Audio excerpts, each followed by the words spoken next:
নাকি বলে যে বাদশাহ দরবারে যেতে চায় এই অলির দরবারে গেলে আমার কখনো অশান্ত হৃদয় শান্তি ফিরে আসবে না, কারণ প্রকৃত আল্লাহর ওলি যে হবে রে ও কখনো বাদশার দরবারে যেতে সে রাজি হবে না।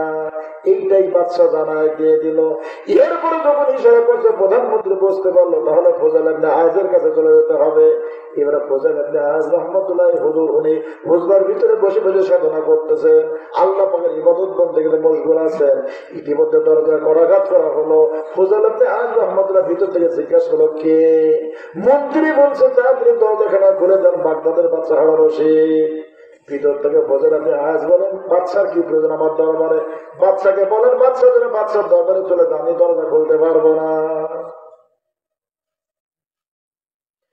বাদশা হারুন রশিদ বলেন মন্ত্রী এই জায়গায় আমার অশান্ত হৃদয় শান্তি ফিরে আসবে, বারবার করাঘাত করতেছে, কিন্তু ফজল ইবনে আজ কখনো খুলতে রাজি না।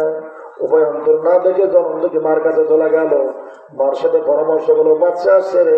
ফজল ইবনে আজের মা বলছে বেটা ফজল রে বাচ্চা আসছে, আমি তোমার মা, তুমি দরজাখানা খুলে দাও। উপায় নাই, মা যেহেতু বলছে উপায় নাই রে, উপায় নেই উপায় নাই। মা বলছে ওরকম শত শত কথা কত মাই বেটাকে বলে, কিন্তু বেটা ডন কি আর কি কর কোনো কথা শুনতে রাজি না।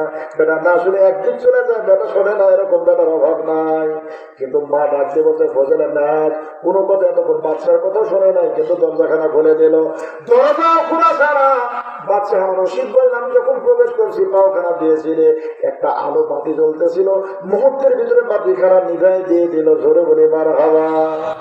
প্রধানমন্ত্রী চিন্তা করলো সর্বনাশ, বাতি নিবাই দিল, বাদশা নামদার এখন ঢুকলো আর বাতি নিবাই দিল, কারণটা কি, বিষয়টা কি, ব্যাপারটা কি জিজ্ঞেস করা হলো ফজল ইবনে আজকে। বলে একটাই মাত্র কারণ হলো আমি বাচ্চার চেহারা আমি দেখতে চাই না, আমি বাচ্চার চেহারা দেখতে চাই না, আমার কোনো প্রয়োজন নাই। এই জন্য আমি অন্ধকারে করে দিলাম বাচ্চা যেন আমাকে না দেখতে পারে, আমি যেন বাচ্চাকে না দেখতে পারি।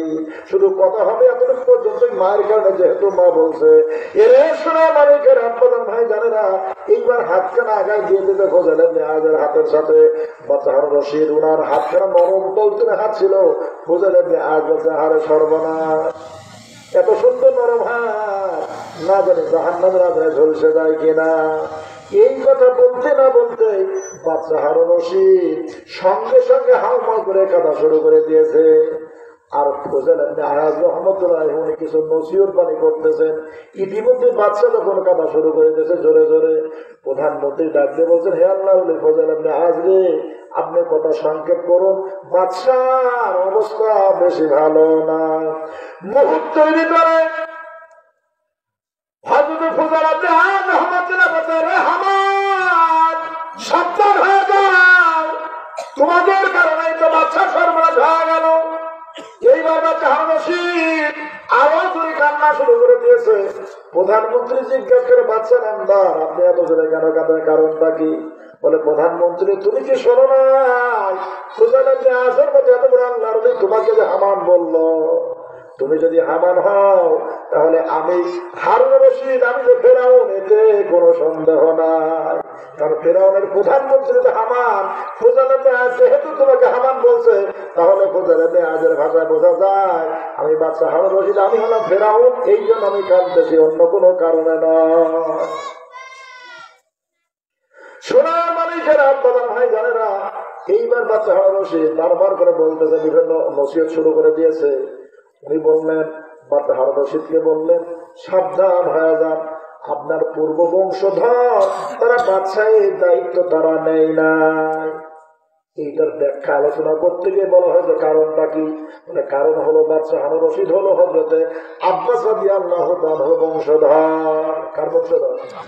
রাহমাতুল লিল আলামিন নবী বলেন ও চাচা শাসক হতে যান না, শাসিত হয় শাসকের আন্ডারে থাকেন কিন্তু শাসক হতে যান না।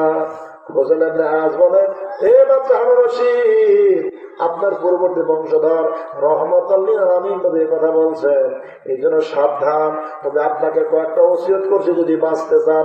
প্রথম নম্বরে আপনার রাজত্বের যারা মুরব্বী যারা আছে তাদেরকে আপনি আপনার পিতার মতো মনে করবেন, আর যারা যুবক আছে তাদের নিজের ভাইয়ের মতো মনে করবেন, ছোট ছোট সন্তান যারা আছে তাদেরকে নিজের ছেলের মতো মনে করবেন যদি বাঁচতে চান। আর মুরব্বী মহিলা যারা আছে তাদেরকে আপনার জনম দেখে মায়ের মতো মনে করবেন।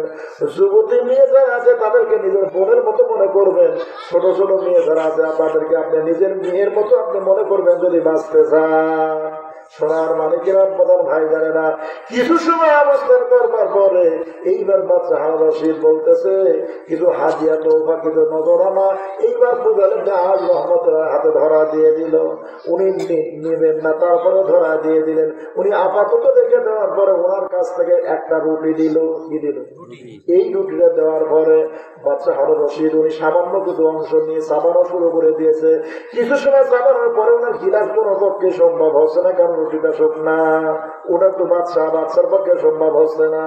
এইটা যখন বুঝতে পারলেন ফজল মেহাজ রহমতুল্লাহ ডাকতে বলে, বাচ্চা নামদার আমার শুকনা রুটিটা যেমন আপনি কিনতে পারতেছেন না, এটা যেমন কিনা সম্ভব নয়, আপনার ওই হাদিয়াগুলো আমার পক্ষে গ্রহণ করা সম্ভব না, আপনি নিয়ে চলে যান। সোনার মানিকেরা প্রধান ভাই জানেরা কিছু সময় থাকবার পরে বাচ্চা হানুসি হৃদয় কিছুটা শান্তি ফিরে আসে। এইবার প্রধানমন্ত্রীর সাথে তারপরে বাগদাদে চলে যায়। সোনার মানিকেরা প্রধান ভাই জানেরা রহমতুল্লাহ আমি তো উম্মতের পাগল বড় নবী ভাই উম্মত ম্যাডামের তোমরা শোনো, চতুর্থ নাম্বার হলো কোন আল্লাহর ওলির দরবারে যদি আমার কোন উম্মত যদি বসে যায় রে, তার অশান্ত হৃদয়ের ভিতরে পুরো শান্তি ফিরে